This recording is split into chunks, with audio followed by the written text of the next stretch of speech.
For this week's discussion, we were advised to pick two topics of boundaries that we wanted to discuss. I chose myth 1, where it says, I'm selfish.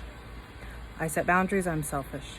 I also chose myth 7, where it talks about feelings of guilt. These two go hand in hand for me. There's no doubt about it. I am the type of person I will always go through and help someone to the best of my abilities, and then some. Well, I not only do it for the 250 agents beneath myself and 4 other supervisors, I do it for my mother. I'm 32 years old. I can't tell my mother no.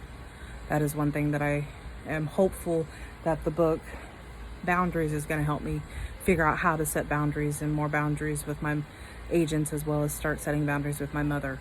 My mother tends to go through and tell me at times how to raise my children. My oldest child is 15, my youngest is 10. I have 3 children, my middle one's 11. So I am hopeful this book will continue to teach me how to set boundaries with my mother and how to start telling her no in a more respectful manner, because every time I tell her no, I feel guilt, which brings me to myth 7. And as well as the 250 agents beneath me. I was promoted to a supervisor for my employer in October of 2018.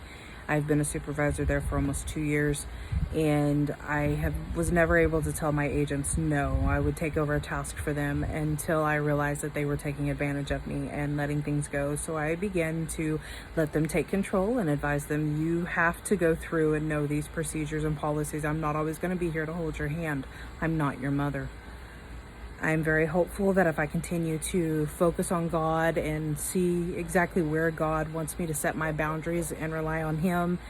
He also did state in the book as well that we are to carry our own load, not the loads of others.